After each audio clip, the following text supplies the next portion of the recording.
The cauldron of korma or chicken curry is on the fire, being cooked by a khansama or chef at Rampur in North India's Uttar Pradesh.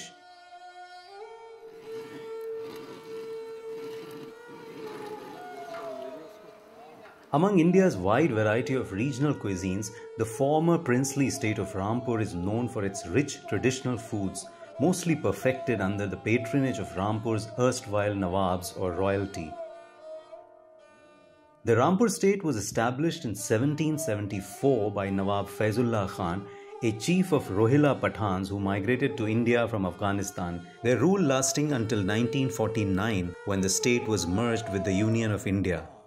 During their rule, the Rampur Nawabs cultivated great literature, architecture, music and culinary arts that made Rampur a unique cultural center between Delhi's Mughal Darbar and Lucknow's Awadh state. Rampur एक बहुत छोटी सी state थी, लेकिन क्योंकि British India के control में 1774 में establishment हुआ था इसका, इस तरह की बिल्डिंग अवध और दिल्ली के बीच में बहुत बड़ा डिस्टेंस, इस बीच में कोई भी ऐसी खूबसूरत बिल्डिंग नहीं है। जो चीफ आर्किटेक्ट थे वो यहाँ के फ्रेंच से W.C. राइट। अगर आप इसको देखेंगे, इसका आर्किटेक्चर जो है वो इंडो यूरोपियन स्टाइल का है और उसको गोथिक चर्च की तरह इसको आप अगर वो देखेंगे तो लगता है। Today, the opulence of Nawabi Rampur may be declining, but the local delicacies and some of their makers and connoisseurs are still around. We get to meet some of them thanks to the author and food historian Tarana Khan, one of the pioneers in reviving Rampur's old cuisines. वैसे तो इसमें item इतना है जैसे कि समंदर में था नहीं खाने की, ऐसे इस खाने के था नहीं।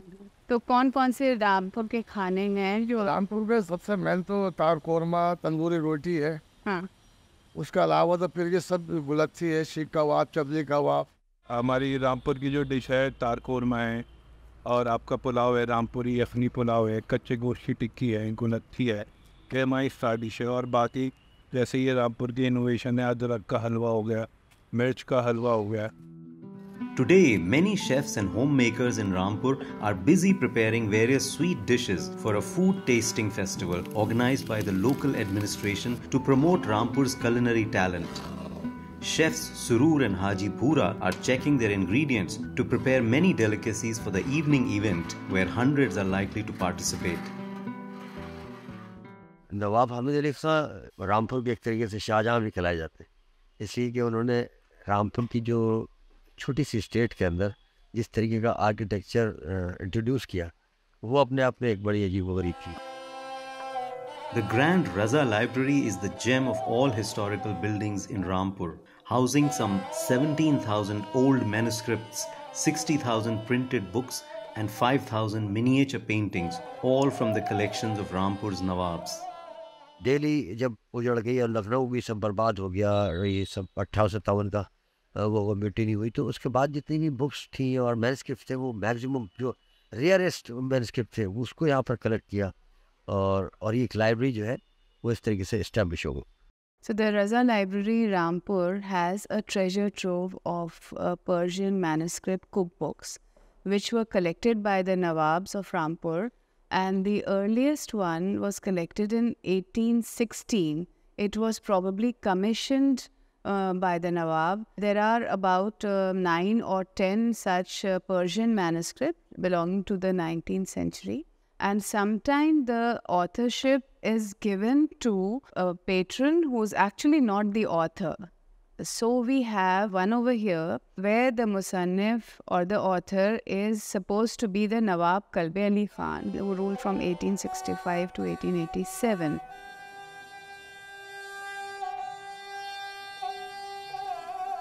We have with us today Shehzadi Nigat Abdi. She's the daughter of His Highness Nawab Murtaza Ali Khan of Rampur and the granddaughter of His Highness Nawab Raza Ali Khan of Rampur.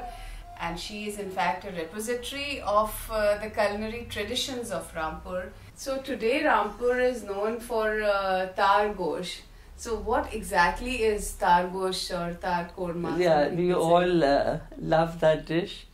And in fact, that dish has now become so common that there's no walima in Rampur without, whether it's rich or poor, he has to have tar gosht. This is basically, the meat is cooked like a korma. The difference is they introduce the yakhni, the gutti ki yakhni. The stock. The stock. And this is cooked for many hours. Majid Khan Fansama, who has worked in Khasbagh Palace of Rampur. आप किसी भी hotel पे जाएंगे तो कहेंगे फौरमा है, लेकिन आपको लज्जत नहीं आएगी खाने में। अब लवाड़ी का टाइम तो अजीब गरीब था ना, तो इनके यहाँ तो ये था कि फौरमा वही गोश्त है, लेकिन उसमें मेहनत इतनी डालेंगे कि उसको खाने से आदमी को खुशी आएगी तो हाँ लज्जत है, इसमें फौरमा है। उसमें मींगे डालते थे, फौरमे में मींगे, बोन मैरो, तो उससे कुछ और ही उसमें टेस्ट पैदा होता था। तो पहले जो आप बनाते थे तार फौरमा और अब के जो तार फौरमा आप बनाते हो क्या वालिद के साथ में हम छोटे सारे से तो मिट्टी के प्याले, हरा धनिया, गरम मसालों के अलावा कोई यूज़ नहीं होता था उसके अंदर। आज सारी चीज़ें मौजूद हो रही हैं, दानेदार हो, ग्रेनीदार हो, गाढ़ा हो जाए, हल्का सा यूज़ करते तो लोग कहते हैं क्या बन रहा है। पहले के लोग शुरू प्याज करते से, शोरवे का होता है, शुरू का होता था, मज़ा आता था उसमें, डुबो के प्यालों में खाना खा सकते लोग। लेकिन अब वो गाढ़ा चाहते हैं, गाढ़ा चाहते, ग्रेवी वाला।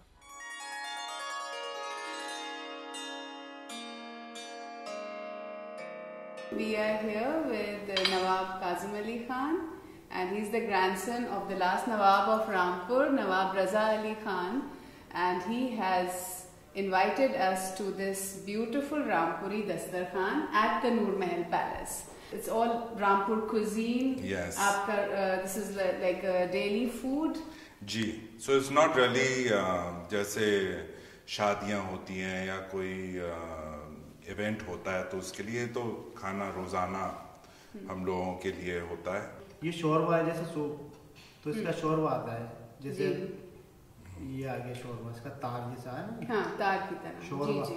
तो ये शोरबे टाइप में, और जो कुछ ग्रेवी ऐसी है जो तीखी जो मतलब गाढ़ी वाली भी बनती है। तो रामपुर के जो खाने हैं वो सब अपने अपने अलग ही अलग हैं। जैसे आलू गोश्त का शोरबा पानी का शोरबा होता है, पतला होता है, बिल्कुल पतला होता है। इसका मीडियम होता है। और रामपुरी तार कौरमा जो उसके अंदर तार होता है, जैसे लाल घी, तार मतलब घी से बनता है। ये मटन पसंद है, पसंदा सर्व करके थोड़ा पसंदों का जो सालन है वो तो that's Rampuri, like Rampuri to the core. यहाँ मुर्ग का स्ट्यू भी है, ये मुर्ग का स्ट्यू है, ये दूसरे तरीके से बना है, ये अलग तरीके से खड़े मसालों में स्पेशल। हाँ, Rampur stew is all the masalas and the onions and all is khada masala. The onions you cook with the meat, and you put red chilies, you put lasan, adrak, and it's all khada masala. You know, with a lot of onions, it becomes a bit sweetish in flavor. तो ये इसमें ये आपका कौन सा part of मतलब जानवर का कौन सा हिस्सा ये पसंद रान है? जो होता है ना, रान को परते उतारते हैं बारीक। तो इसको जो है बारीक परते उतार के इसको गोदते हैं। गोदने के बाद इसको फिर मैरिनेट करके रखते हैं, फिर ये पकता है। अच्छा। तो हम इसको जो है ज्यादा पकाते नहीं है, क्योंकि रामपुरी जो कौरमा है वो ज्यादा सॉफ्ट होता है, और इसको थोड़ा टाइट रखते हैं ताकि इसकी ताकत इसके अंदर बरकरार रहे।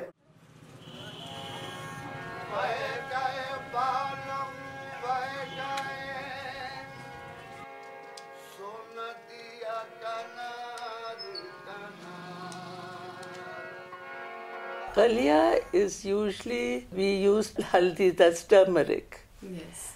And in the kormas, we use more dhania. I mean, this is putting it very broadly. Kundan Khalia is something that I had heard a lot about in the oral history from my family members and my husband's family members. And it was called Kundan Khalia because it had the glitter of gold. It had light golden curry. It didn't have too many masalas, but it was supposed to be a delicacy. And we tried out this. It's a chicken curry, very light, and it turned out to be really delicious. Now in Kundan Kalia, you have all the masalas, as I was saying, and you add chicken and the mutton. A little stock was put into it, and a little color. Okay. So it was like a lightish brown color. I've told it to you in a very simple fashion. Naturally. But there used to be a lot more. Everything was puno separate. It was a process, you know. नवाबों के time पे लोग बड़े बूढ़े थे, वो जानते थे खाना।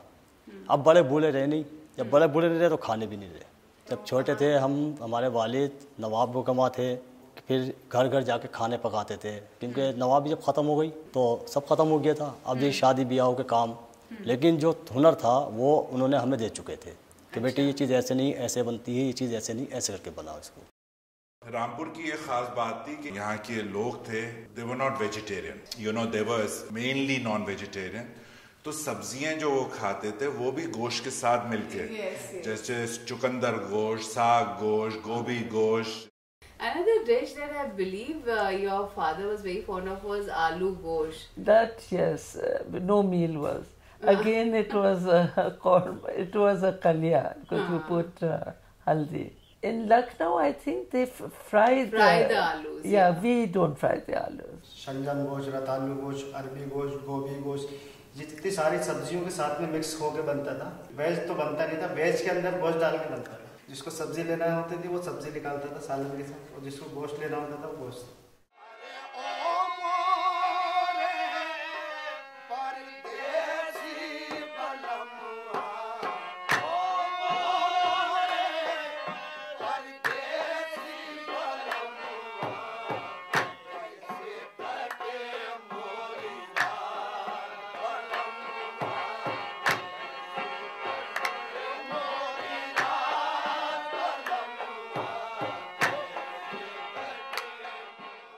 Now, another very interesting dish is paya. This is from the bones are cooked for about 10-12 hours till it leaves a gelatine sort of a look. Mm-hmm. So I remember when I broke my ankle, the doctor recommended, he said, why don't you have this paya? Mm-hmm. And it really was a good remedy also. Very tasty, everyone loves it. But it's also good for your bones. जो वहाँ की cuisine थी उसको शिनवारी, जो Peshawar, frontier, ये अफगानी जो है ये शिनवारी है। उसमें essentially मेरे ख्याल से चावल होता है और जो गोश्त ये कह रहे हैं वो गोश्त होता है। Dry kind of. Dry, ये सब शोरवा और ये सब नहीं है।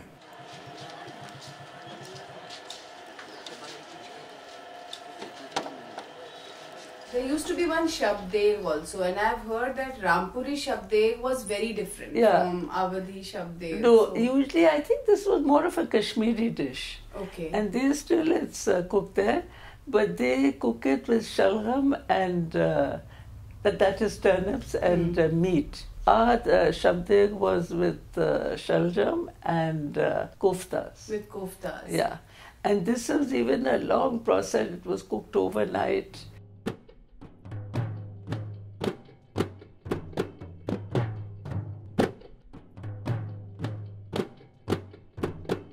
My ancestry is mainly from Afghanistan and the region of frontier, Pakistani frontier or Afghanistan, areas of Kandahar from where our ancestry originated.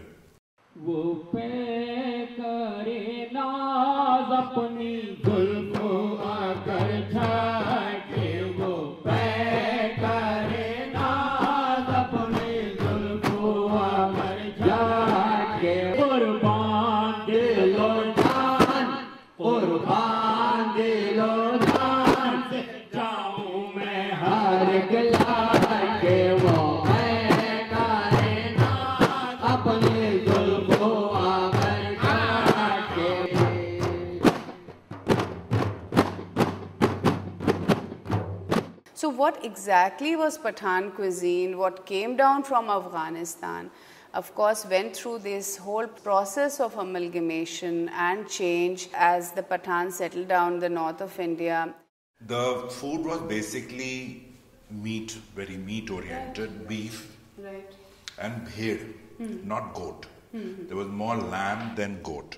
Not that there was no refinement in it. Correct. You know, जैसे सीख पे हो या उन्होंने जानवर को उस पे कोल के ऊपर करके रोस्ट करके खा लिया. But जो refinement आई, जैसे इसमें use of all these other different masalas, या जो पकाने की techniques, that came after the mutiny of 1857. चक्कर में लगाऊंगा, चक्कर में लगाऊंगा, राधा तेरे बनगार के वो पैगा रे नाज अपनी जुल्फों आगा, वो पैगा रे नाज अपनी जुल्फों आगा के। Actually, when at the downfall of the Awadh Empire and the Mughal Empire, the cooks needed some royal patronage. So they found Rampur the haven, and we gave them refuge, and they started cooking in Rampur. और उनका जो talent था, उनका जो हुनर था, you know, we integrated them into our cultural fabric. तो ये जो आप refinement देख रहे हैं, ये actually अवध का influence है. The Rampur cuisine has more of a leaning towards the Awadhi cuisine, but it retained the kind of the strong khada masala flavor or the strong meat flavor, less of spice, more of a meaty flavor. They retained those characteristics. उसमें main चीज जो आप देखेंगे, सीख कबाब तो बहुत अहम ingredient है हमारे diet का. You know, without सीख कबाब, you don't get that satisfaction. You know, जब आप खाना खाते हैं. They are much thicker than the normal kebab. Why don't you taste one? Just serve yourself one and just taste one. And let me know इसमें क्या. Right. इसमें ये बताओ महफूज, इसमें कौन कौन से मसाले तुमने डाले? जैसे सीख कबाब, पहले तो उसको मैरिनेट किया जाता है गोश्त को. जो आजकल मशीनों से जैसे पिसता ऐड कर रहे हैं, तो हमारे यहाँ जो है ये हाथ से बनाते हैं फ्रूट पे. तो जो इसकी ताकत है, इसकी ताकत भी इससे नहीं रहती है. जो मशीन से कीमा हम पीसते हैं, उसकी ताकत खत्म हो जाती है. And it's बहुत ज़्यादा वैसा भी नहीं होता है, मतलब गलावट कम होती है ना. जैसे normally when you have seekh kebabs in commercial place establishments, they put a lot of garam masala in it, which just spoils the taste of the kebab. So we बहुत कम मसाला पड़ता है. हल्के मसाले होते हैं, और इसको जब हम बनाते हैं तो उसकी मिलाई ज़्यादा करते हैं हाथ से. जो मशीन काम करती है, हम हाथ से इसको मिला के मिक्स करके इसको महीन करते हैं. पहले के लोगों को पता था कि सीख कबाब जो है गलावट से बनता है. पहले हाथ से कूटते थे गोश्त, और गोश्त कूटने के बाद फिर हाथों की मेहनत होती थी, हाथ से उसको मला जाता था, बिल्कुल मलाई कर दिया जाता था. अब मशीनें आ चुकी हैं. पहले सिलबट्टे चलते थे, सिलबट्टों पे औरतें आती थी, मसाला पीसती थी. अब मिक्सरें चल गई हैं, और कूटे हुए मसाले, हाथ के मसाले होते थे पीसे हुए पहले. तो आपके क्या वालिद भी खान दादा मेरे जो थे वो कीमा कूटते थे स्पेशली. अच्छा. खाली कीमा कूटने के लिए को बुलाया जाता था. वो क्योंकि वो जो कीमा कूटते थे उस तरीके से कूटते थे, कौन सा कीमा कितना कूटना है, कितना महीन रखना है. तो हमारे दादा जो थे, उनके दादा वो बनाते थे वहाँ पे सीख कबाब. तो फिर इसी तरीके से हमारे वालिद आ गए, तो वो भी कीमा कूटते थे. What about the mincemeat preparations, keemas? Yeah, there was this barre ka keema that wasn't, the keema was like little pieces of meat. They were little, they weren't so finely. Rough mincemeat. Rough mincemeat. It was keema with hari mirch. And was it made with a lot of masalas? Yes, or no, water? but not pisawa, not grounded masala. We used to put khada masala. It was all khada masala. That's one of the hallmarks of Rampur cuisine. Yeah, the khada masala. अच्छा ये बताओ, ये मसालों के नाम. हाँ बताओ. मसाले कि कौन कौन से मसाले जो खास रामपुर के मसाले जो खाने में इस्तेमाल होते हैं. ये जो है गरम पीली मिर्च है. पीली मिर्च ये खास यहीं की जी छोटी और ये येलोइश. इसका इस्तेमाल हर खाने में होता है, जिसकी आगे पीली मिर्च पिसी हुई. हम लोग इसको पीस के अपने हिसाब से तैयार करते हैं. कौन से गोश्त के अंदर कितना बारीक पीसना है, कौन से गोश्त के अंदर हमें कितना मोटा रखना है. And there is one very interesting thing that I have read about is the association of music with the serving of the food. Yes, that used to be there. You must understand my grandfather, Nawab Raza Ali Khan. He was also a composer. He composed his own music, which he only let one person sing, and that was Jaddan Bai. You know, she used to sing most of his compositions, and she had a beautiful voice. That was Nargis's film actress Nargis's mother. उनके जितने compositions थे वो रागों के ऊपर based होते थे। तो कौन सा राग दिन के या रात के किस वक्त सुनाई देता है। तो जैसे अगर खाना सर्व हो रहा है रात को 8:30 बजे, तो 8:30 बजे का जो राग था उस पे कौन सा गाना है वो गाना गाया जाता है। Classical, totally classical. My grandfather used to compose his own, बच्चों की जो शादियां होती थी उस पर शादियाने वो खुद लिखते थे, सेरे उनके खुद लिखते थे। दूसरी बात, यहाँ पे नरगिसी कोफ्ते हैं जो आप देख सकती हैं। यहाँ के नरगिसी कोफ्ते बनाने का जो स्टाइल है वो थोड़ा अलग है और जगहों से। इसको जो है ये हमने जो इसका कीमा करा है ये हमने खुद इसको मशीन उससे पीसा है, से पीसते हैं। जैसे शामी कबाब होते हैं, शामी कबाब को सिल पत्थर से पीस के बनाते हैं हमारे। उसका सूता जो आता है ना, दाना सूता होता है गोश्त के अंदर, तो उसका जायका अलग ही होता है वो काट के खाने से। नरगिसी कोफ्ता ये है कि इसके अंदर 2 तरह के बनाते हैं हम लोग। ग्रेवी भूनने के बाद उसको कच्चे ही पका लेते हैं और नहीं तो उसको फ्राई करके पकाते हैं। ऐसी पकता है बिरिया कोफ्ता। बिरिया कोफ्ता कीमा लिया जाता है, चने की दाल ली जाती है और उसको पीसने के बाद उसका बिरिया कोफ्ता भी ऐसी बनता है। कुंदी पे जो रखते हैं, जो आजकल लकड़ी के चलते हैं हमारे, तो उस पर रख कर महीन कूटते रहते हैं। 1 से 1.5 घंटा में लगता है इसको, और हम मशीन में इसको 5 मिनट में पीस सकते हैं। तो ये आंटी यहाँ पे फर्क गिरता है। And then you have the nargisi seekh. It's on a skewer with this keema and eggs and keema and eggs. नरगिसी Sikh कबाब का ये है कि उसके अंदर कबाबों का सारा मसाला मिलाने के बाद में अंडा उबाल के और अंडे की चूड़ी चढ़ाई जाती है उसके ऊपर। गोल गोल चूड़ी चढ़वाते हुए अंडे को उसके ऊपर लाने के बाद सेका जाता है। ऐसे तीरा कबाब, तीरा कबाब जो है वो जब हम उसको लगाएंगे, पहले लगाएंगे हम उसके अंदर चिकन, जब उसको हल्का सा सेकेंगे वो टाइट हो जाएगा तो उसमें हम फिश का कबाब, फिश भरेंगे। तीसरी लेयर हम उसकी मटन की रखेंगे। तो सेकने के बाद जब हम काट के रखते हैं तो उसमें 3 लेयर। जी जी। अच्छा, चपली कबाब के बारे में आप क्या? हाँ, चपली कबाब का जो है इसी कबाब के इसी मतलब जो गोश्त सीख कबाब का होता है उसे मिक्स करके उसकी टिक्कियाँ बनाते हैं। चपली कच्चे गोश्त का कबाब बोलते हैं। ये चपली कबाब जो है ये पेशावर का, पेशावर पाकिस्तान से निकला है। जो हमारे यहाँ का है वो कबाब है कच्चे गोश्त का। तो ये कच्चे गोश्त के कबाब, वही कबाब टिक्किया बना लो या उसी गोश्त की सीख पे कबाब सेम मसाला लगाते हैं, लगा लो। उसमें आप पपीता या कोई वो डालते हैं? हाँ, पपीता आप लगाओ या मत लगाओ। पपीता इसलिए लगाते कि गला वाला मुलायम बहुत से लोग पसंद करते हैं, तो वो ज़्यादा देर रखने के नहीं होते हैं, तो फौरन निकाल लो तो अच्छा रहता है।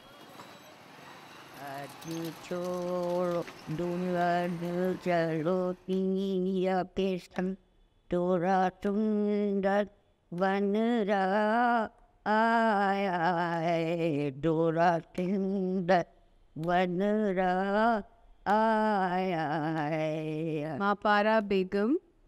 She is a person who is the lone repository of all the musical traditions of Nawab Raza Ali Khan. In fact, she was trained by Nawab Raza Ali Khan in music as well as dance since she was a child.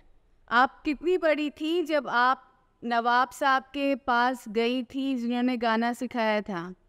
नवाब साहब के पास जब गई तो मेरी दादी हवादारी खाती भी नहीं थी शैतान।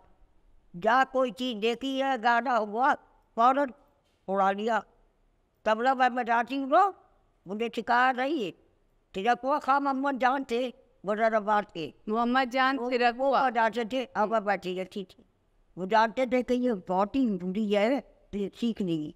बगैर सीखे तबला बजा रही रहेंगी। तबला भी बजाती हूँ, गाती भी हूँ, हर रंग का गाना।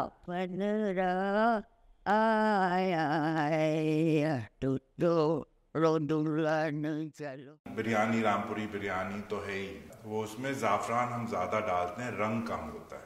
लाइक नॉर्मली आजकल रंग ज़्यादा डालते हैं, बट हमारे यहाँ ज़ाफ़रान ज़्यादा पड़ता है क्योंकि उसकी खुशबू बहुत ज़रूरी होती है बिरयानी के लिए। पुलाव है, उसमें आप यखनी वाला पुलाव आप बनाते थे? हाँ, तो यखनी का बनता था या बिरयानी बनाते थे या दोनों? बिरयानी तो आपने रंग का छींटा दे दिया तो बिरयानी हुई। सफ़ेद है तो वो पुलाव है, आपने उसमें रंग नहीं डाला तो पुलाव है वो। बस बिल्कुल एक biryani, isn't it more of an Avdi dish rather than... No, biryani, shinbari also. Same. But preparation is different. It's different, right. It's drier. It has less of ghee in it. Maans zyada dry hoti hai. There's a special pulao that is the do gosht ka pulao. Do gosht again is yakhni pulao, and it had meat. And the only difference is that koftas were introduced. We did try out some of these recipes with our project chef Surur Khansama, and they turned out to be quite well. जो हमने आप बनाए थे वहाँ बस 150-200 साल पुराने जो पुलाव को हमने दोबारा रिवाइव करा दो गोश्त पुलाव और दम पुलाव से बोल मुर्गा था चिकन को फिर घी में से फिल किया और पुलाव में कोफ्ते डाला गोश्त डाला. Dumpuk was chicken stuffed with dry fruits. Then they would have partridges or quails. वैसे ये मेवा चारों पिस्ता है, बादाम है, अखरोट है या जैसी चीज और पूरे चिकन आप फ्राई कर लिया, थोड़ा गल जाता था तो उसमें चावल धो के डाल दो, वो पूरा बंद कर दो, वो दमपुक. तो ये दमपुक जो था ये रामपुर का खास खाना था. और कई भी बनते थे ना. ऐसी हिसाब से मटन बनता है. वो होता है मटन दमपुक मुसल्लम. मुसल्लम मतलब पूरा साबुत. पूरा साबुत. तो अवधी पुलाव में कैसे? अवधी पुलाव में ये होता है कि उसको अखनी चढ़ाने के बाद में और उसको जब मटन को या पड्डा गोश्त उसको उबालने के बाद में उसको छान लिया जाता है. उसमें येलो मिर्च और शुगर ये दोनों मिलाई जाती है. दोनों मतलब मीठा भी होता है, नमकीन भी होता है. 7 परतें एक में और एक में 3 परतें होती हैं. 7 परतें वाली जो होती है वो वेजिटेबल होती है. 7 रंग की सब्जी होती है, सतरंगी बिरयानी जिसको कहते हैं. हर लहर पे एक सब्जी आती है उसमें. और ऐसी 3 तह वाली होती है बिरयानी इसकी, जिसमें 3 में आता है जैसे चिकन, मटन. अच्छा, एक ही बिरयानी में चिकन भी और मटन भी और फिश भी. Oh my God. 3 तह अलग अलग उसमें गोश्त का मजा आता है. So this is another manuscript, Musaddase Tehniyat Jashn Benazir. Jashn Benazir was a jashan that started during the time of Nawab Kalbe Ali Khan, held at the Benazir Palace. The scenes from the fair, there were dancers, there were tawaifs who were singing.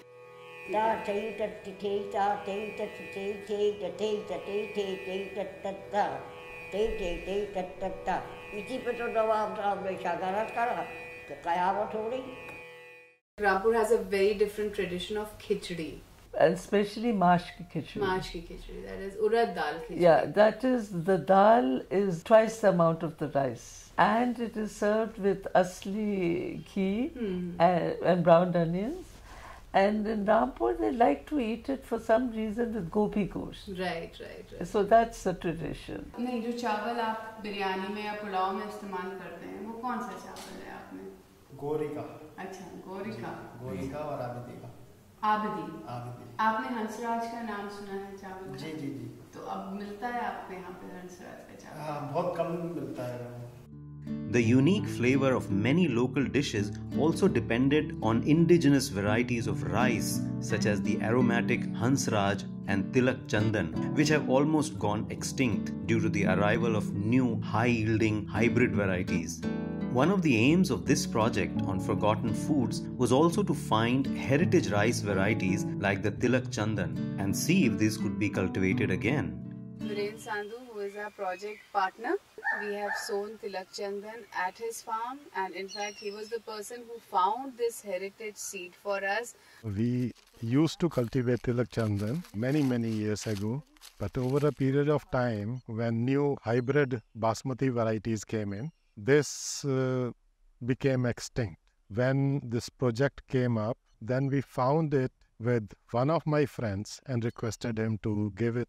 It was in May that we had sown the seed in the nursery. In the last week of May, we transplanted it. This variety takes almost 5.5 to 6 months to mature. This way, the farmer loses one crop either before it or after it. That is the reason it was discontinued. People shifted to more high-yielding varieties. We harvested in the last week of November, and we got the new harvest of Tilak Chandan. This is a very good variety for pulao and for any rice to be eaten with vegetables and Vegetable rice. yes, because it has a very good aroma. They always say that when we used to cook this, then the whole mohalla knew that we are cooking pulao. Exactly.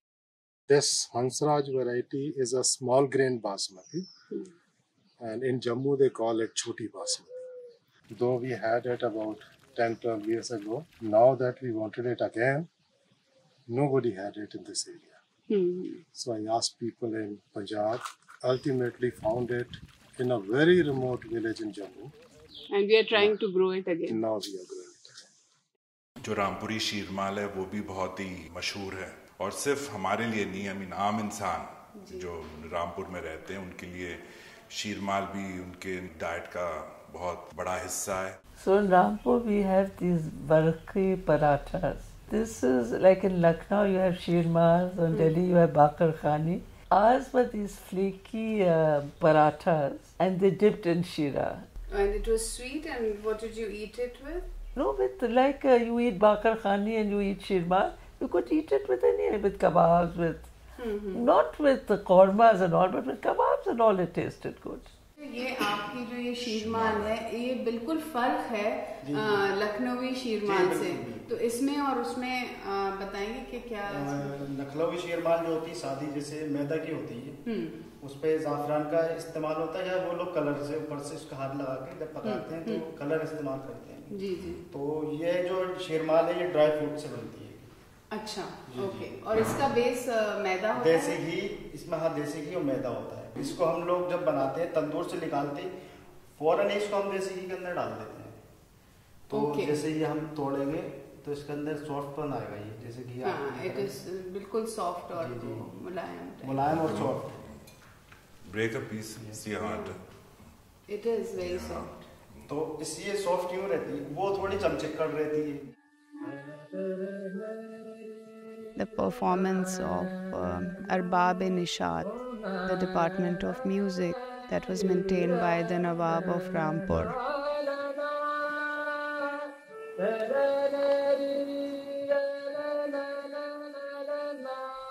Bakar Ali Khan, the different singers of that time,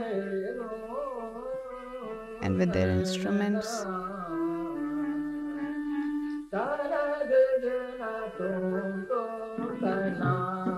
Hasu Khan, very famous singer, Subba, the Bahadur Hussain Khan, Amir Khan, Beenkar.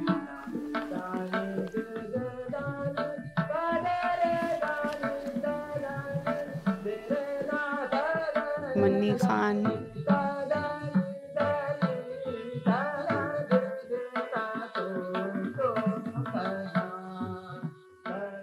Khase ka khana was the food that was served to the actual family and the friends that were invited.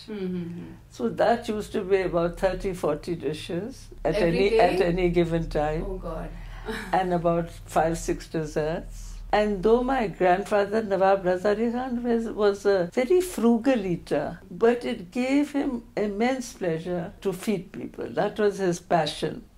The only thing which was without the meat was the शाहपसंद दाल, जो यहाँ की खास दाल इसलिए क्योंकि उसमें gravy नहीं है. It's without any gravy, तरी नहीं है, it's a dry दाल.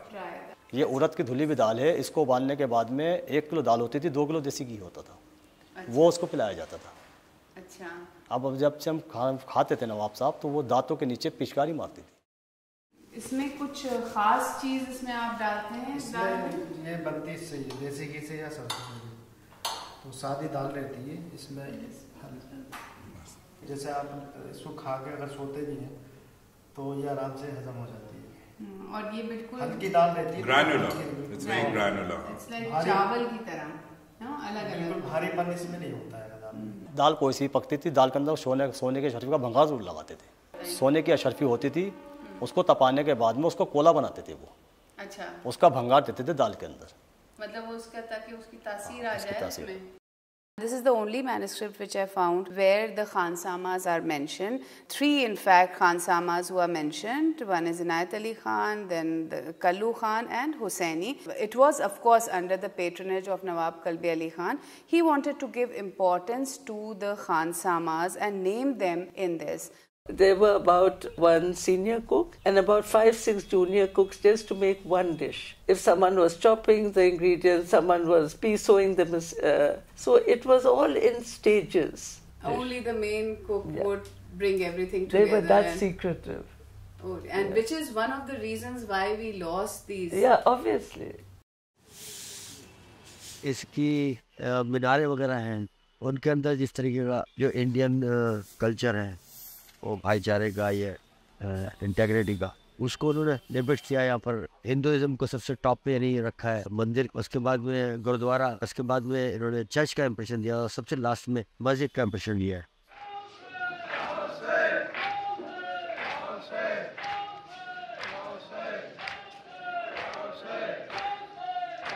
ये मुहर्रम का आप कुछ बताएंगे कि क्या क्या व्हाट ऑल यू हैव? तो मुहर्रम में खास तौर से हमारे यहाँ अज़ादारी 12 दिन की होती है।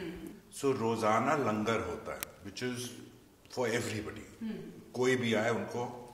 तो उसमें वो तंदूरी रोटी होती है और कुल्हड़, मिट्टी के कुल्हड़ में दाल। 7 मुहर्रम का दस्तखान है, 8 मुहर्रम की नज़र है और 10 मुहर्रम की फाका शिकनी। वो जो खाना इनका अलग बनता था और मुहर्रम दाली था, वो रोटी और दाल वो अलग। रोटी और दाल बन अलग बॉर्चे खाना था। इमाम बाड़े से पीछे ही बनाते थे। जो अशरे के दिन खिचड़ा विचड़ा ये भी आप बनाते थे? हाँ, खिचड़ा या खीर।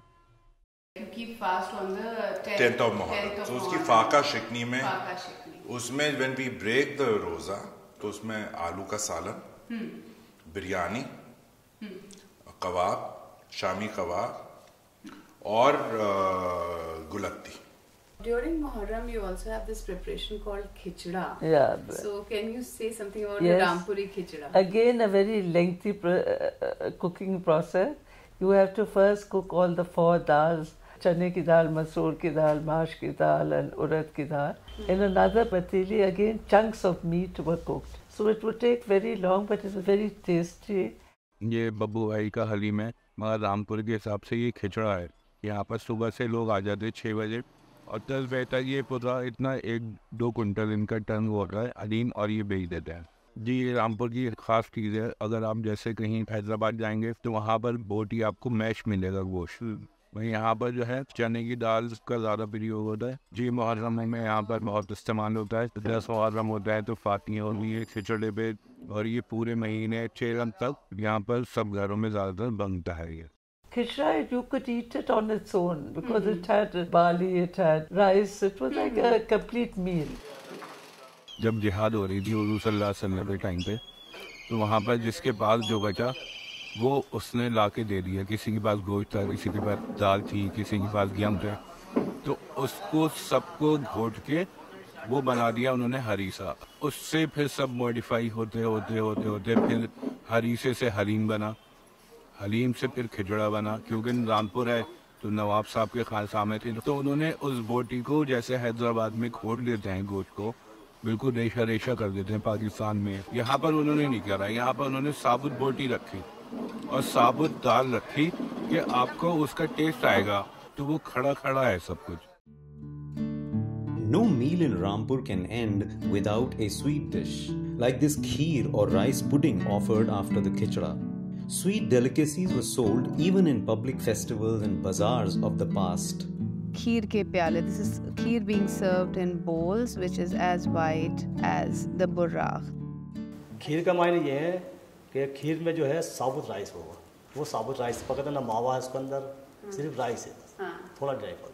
गुलत्ती और फिरनी में क्या फर्क है? गुलत्ती के मायने ये है, गुलत्ती का मतलब हो गया गुल। हाँ, गुल। गुल जब तक गुल नहीं आएगा गुलत्ती को ऊपर, जब तक गुलत्ती नहीं होगी। और कम से कम 250-300 ग्राम काजू, 300 ग्राम करीब चिरौंजी, किशमिश, 200 ग्राम करीब चावल पाउडर। ये गुलत्ती है, नवाबों के टाइम की आगे रामपुर की शान है। ये चावल का पाउडर पड़ता है इसके अंदर। देसी घी रिफाइन इसमें पड़ता है।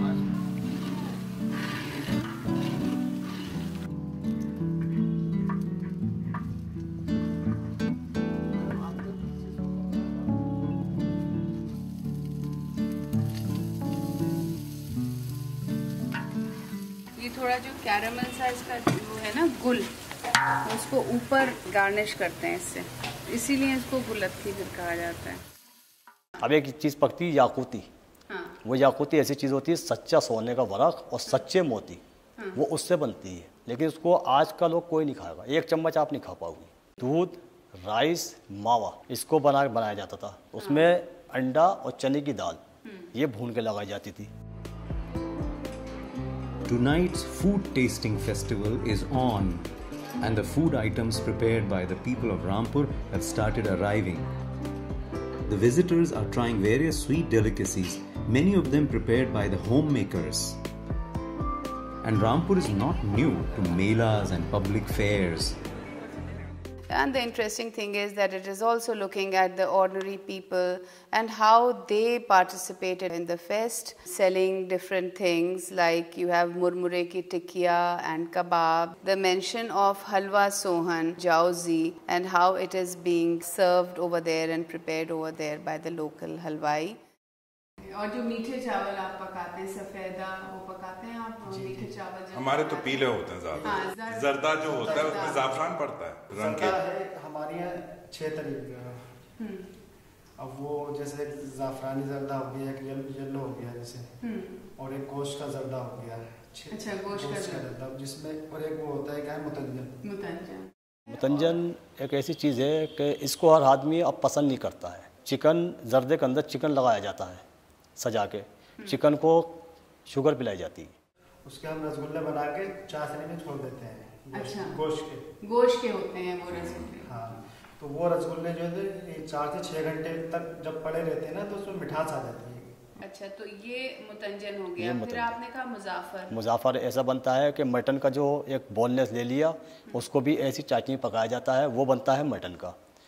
और ये जो होता है येलो कलर होता है मुतंजन का, और मुजाफर का जो वाइट कलर होता है। And there's one called चौगनी का मीठा.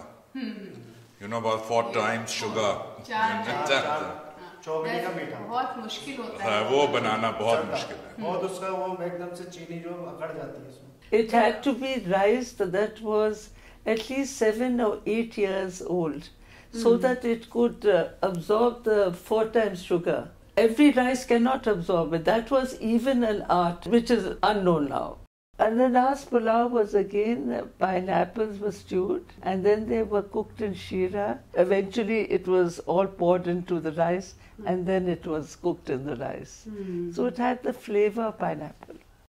In Rampur we only cooked sevains with, again, originally 4 times the sugar, but now nobody can manage and it. Every household has to cook it because Eid is celebrated. This is an essential part of the celebration. अच्छा, ये आप मुझे बताइएगा, जो आप अदरक का हलवा ये बना रहे हैं, इसमें क्या खासियत होती है? सर, ये सब नवाबों में तुझसे बोलते हैं, यकीनी तुझसे होते नहीं है। हाँ। तो ये सुबह को नाश्ते में लेते हैं, जैसे हाथ पैर में दर्द है, हाँ, या जाड़े बुखार से नहीं जाता, बुखार नहीं जाता है, हाथ पैर में दर्द रहता है, ये उसके भी ज़्यादातर इस्तेमाल करा है।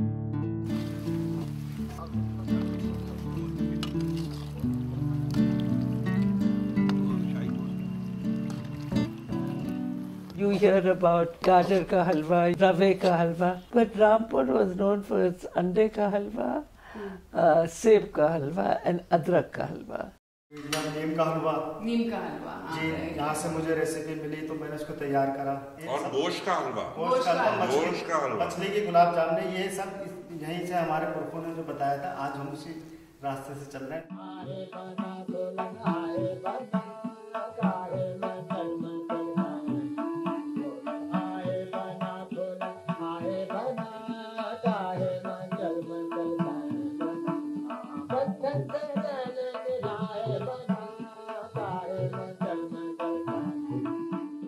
हमारे बाप के चचा थे, वो जो पत्थर होता है ये सब वाला लगा हुआ, इसका हलवा बना दिया करते थे वो। पत्थर का हलवा अच्छा। लेकिन हम खेल कूद में थे, हमसे बताया क्या उन्होंने, बेटे सीख लो, तुम्हारा काम आएगा, सीख लो। मगर हम छोटे छोटे थे, हम नहीं सीख पाए वो।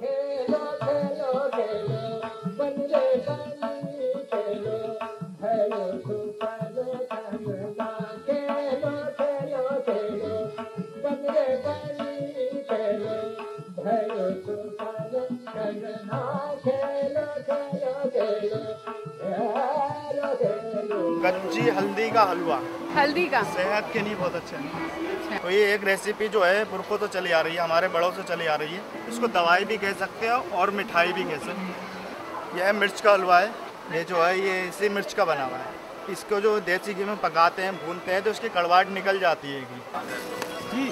ये शुगर फ्री है सर। बस नहीं, शुगर फ्री की बात देखिए, हर जगह टेस्ट सिर्फ खजूरी है जी, सिर्फ खजूर और देसी घी और ड्राई फ्रूट्स और मावा। और इसमें यह है कि you don't get the smell of it. जैसे अंडे का halwa, you don't smell the egg, the mustardy colours there, but you don't smell the egg. Like अदरक का हलवे में यू डोंट स्मेल द अदरक। लौकी का, अदरक का, गाजर का, दिस तो इज वेरी कॉमन। या सब्जियों को गोश्त में डालते थे या शक्कर में डालते थे। यू नो, द सब्जियां weren't eaten like सब्जी। लहसुन हलवा, गार्लिक हलवा एंड खीरी हलवा है एकदम, हल्का गार्लिक टेस्ट है मगर अच्छा लग रहा है। इस तरीके की चीज़ें लहसुन में खाई है, बट लहसुन का हलवा पहली बार आपने सुना होगा एंड बेहद टेस्टी था। जिंजर हलवा और हल्दी हलवा जो कि सर्दियों में बहुत बेनिफिशियल है, इसीलिए हमने इसको पोषण अभियान के साथ भी जोड़ा है। We started an IM called कारीगरी है Rampur, wherein we were promoting the arts and crafts of Rampur. You must have heard about our topi and patang and our chaku, obviously from Bollywood. But culinary tradition in Rampur is something which has not been really a very researched issue. तो जायका रामपुर का नाम इसलिए दिया क्योंकि रामपुर की again बहुत सारे ऐसे जायके हैं जो कि विलुप्त हो गए हैं। Specially the halwas of Rampur are like they were very famous at one point of time. Habshi halwa Sohan के अलावा आज की तारीख में बहुत कम हलवों के बारे में हम जानते हैं। हलवा सोहन का यही बेस है आपका, सोहन हलवे का। इसमें समनक है, सूजी है, जौ और गेहूँ को भिगो लेते हैं। जब उसमें अंकुर फूटने लगते हैं बाली, तब इसको हाथ के चक्की पे रोल किया जाता है। ये मेन बेस है हबशी हलवे में। तो इसमें वो समनक मिला के और दूध डाल के इसको मथेंगे हाथ से।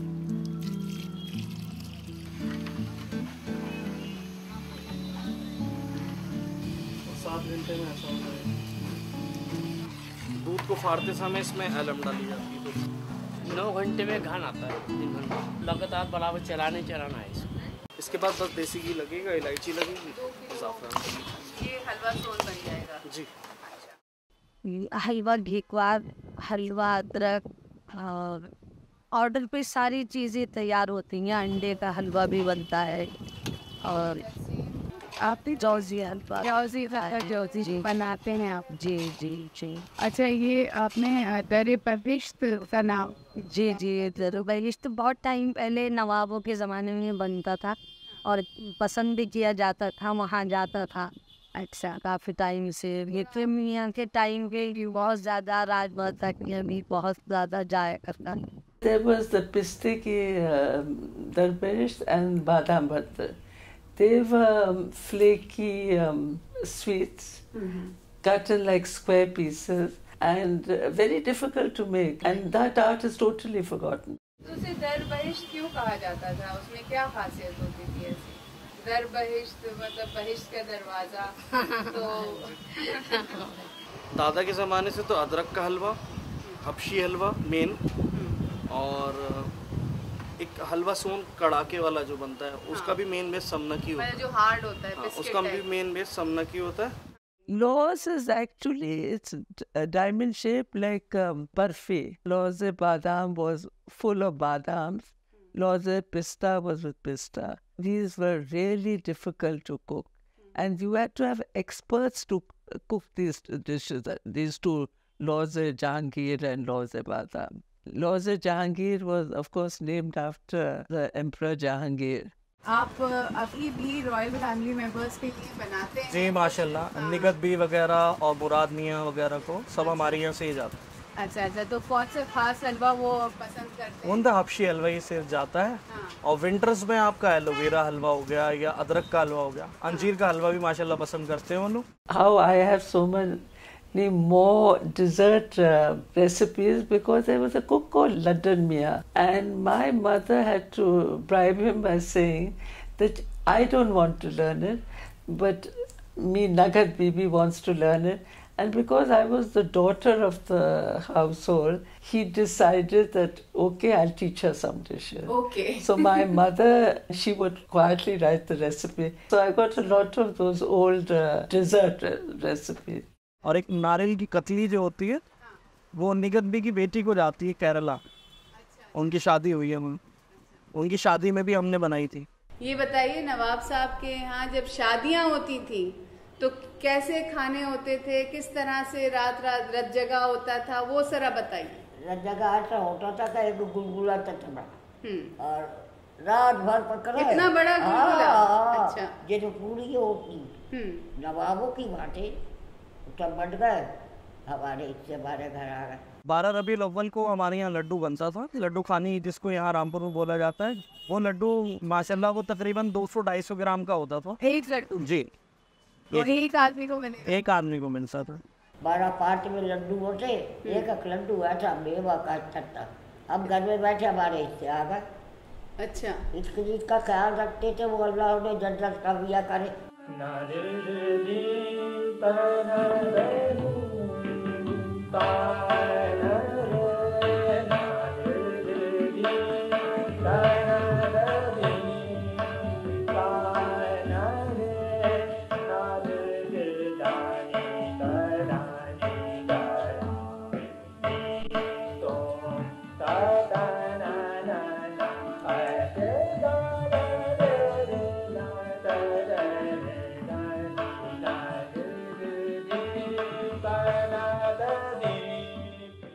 This printed book, Haft Khwan Shaukat it's called, is also interesting because it has a number of British and continental recipes. In Rampur, we had the Angrezi or the British kitchens with the Nawab's palace. Since the time of Kalbe Ali Khan, there was a separate budget for the Angrezi cuisine because they were entertaining the Britishers, and so they needed to know a lot about the British cuisine or to cook the British cuisine or possibly to make the Khansama learn the British cuisine. अब ये क्योंकि Europe घूम गए थे अपने नवाब हमद अली खां बचपन में 1889 में, तो ये नवाब बने थे और उसका इम्प्रेशन इनके जहन में था और मलका विक्टोरिया के बहुत ज़्यादा करीब रहे और सब। ये जो आपके सर्विंग स्टाइल है on the table, it has more of the British style of serving. Yes. So you... I think we were a British colony, so we were definitely influenced by their culture. You have the fork and the knife, and then you have the big, maybe a fish knife also, and a soup spoon and a sweet spoon. Yes, and that regular style. Yes, yes. हमारे वालिद बूढ़े हो गए थे और नवाब साहब की बीवी ने आफ्ताब ज़मानी बेगम, उन्होंने कहा तुम अपने के बच्चे को ले आओ, उसको काम सिखा दो। तो उनके साथ में कुछ काम वाम जो करते थे, देखते थे कैसे कर रहे हैं, बता नहीं दिया कैसे मेरी बहन। तो उस वक्त ज़्यादा अंग्रेज़ी खाना बनाते थे वो। अच्छा, वो अंग्रेज़ी के भी एक्सपर्ट थे? हाँ। अच्छा। तो बना दो या मटन चाप बना दो या कटली बना दो, potato cutlet या mutton cutlet. So now let's come to what you call the nursery foods. Yeah, what we were given was... Yes. And those dishes, we ate brown stew, Irish stew, pish bash. It was like chicken rice. It was cooked in milk, no masalas and all. Okay. This was European style. Then we had cockroaches. So those were like mince in pancakes. Okay. And then they were fried. It was crumbed and fried. Mutton cutlet जैसे उसी का वो आड़ा फिर सा गोल काट के वो रोल सा बनता था। अच्छा, और किस रोल में क्या होता था? कीमा। Cutlets again with the crumbs. Then we were given chops.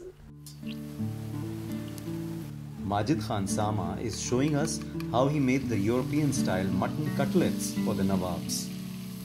यही मस्टर्ड सॉस और सिरका, काली मिर्च, नमक, मस्टर्ड पाउडर लगा के पड़ते थे।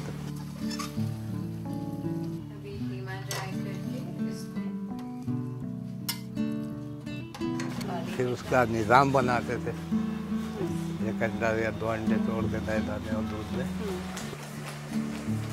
उसमें काली मिर्च करा उसमें। हाँ, अच्छा। उसमें लगा के फिर वो क्राम लगा के उसको फ्राई क्या करते थे।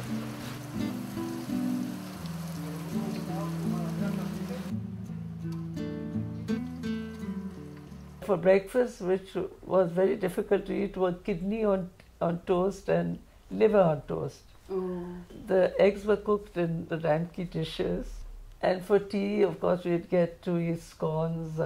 So were the Rampur Khansamas trained in these cuisines? Yeah, at least our nursery food must have been cooked in the main kitchen. And they did have, of course, a lot of European, where the cooks had gone to France to learn. तो उनको कहीं बाहर भी भेजा था सरकार ने, जब देर नाम लेता था क्या मैं वहाँ पे सीधा सिखाया था कुछ अंग्रेजी खाने वाले। It also advises the noblemen how to lay out the dinner and how to entertain the guests. The Khansamas were probably being instructed by the noblemen because having a good table, having a good dastarkhan spoke volumes about the status of the elites of that time. सिर्फ plate, गिलास, napkin, soup spoon होता था, कांटा, छुरी, बड़ी plate, छोटी water plate, soup में mutton soup, chicken soup, peas soup, मिस्त्री सूप.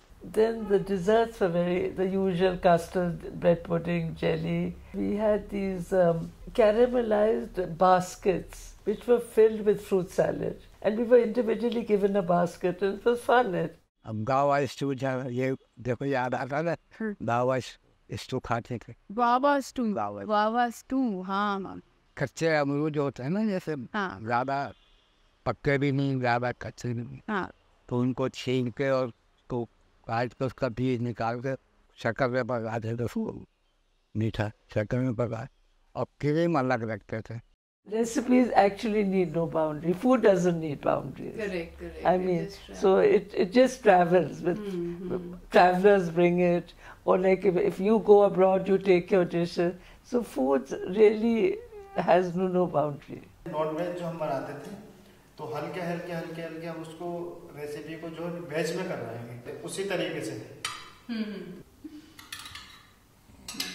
इसके अंदर जो पनीर है वो मिक्स है और मावा है। Just try. तो इसके जो अंदर है वो मावा है, जो इसके ऊपर है वो है पनीर। तो उसमें 2 फ्लेवर आते हैं। और दूसरा वाला क्या है? ये सारी इसमें मिक्स सब्जियां, सारी जितनी सब्जी होती है 12-15 की, बीन्स हो गई, गाजर हो गई और आपका पालक हो गई, सारी मिक्स सब्जी है इसके अंदर। तो महीन वही उसी तरीके से बनाया जैसे आपने वो कबाब की तरह, कबाब जो कीमा बोलते हैं ना, थोड़ा सा वैसा टेस्ट आ रहा है। दही के सीख कबाब जो बनते हैं बिल्कुल सेम ऐसे बनते हैं। इसमें बहुत सी चीज़ें हैं कि ये लोग कहते हैं ये रामपुर का नहीं है, या ये लखनऊ का नहीं है, या ये वहाँ का नहीं है। हर चीज़ जो है वो फार्मूला है कि सब कुछ है, वो सब जगह की है और कहीं की नहीं है। इनोवेशन है रामपुर में कि एक सिंपल चीज़ जो है, रामपुर के खानसामे जो थे वो कोई सिंपलिसिटी पे नहीं जाते हैं।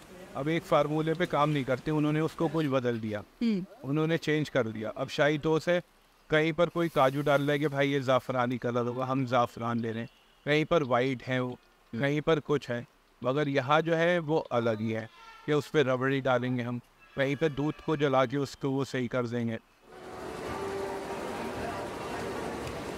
आश्रम भाई, आप इनकी टीम में भी आ जाते हैं? तो हम सब एक हैं। रामपुर एक छोटी जगह है, तो हम एक दूसरे को कॉम्प्लीमेंट करते हैं, एक दूसरे को सपोर्ट करते हैं और फिर एक साथ चलते हैं।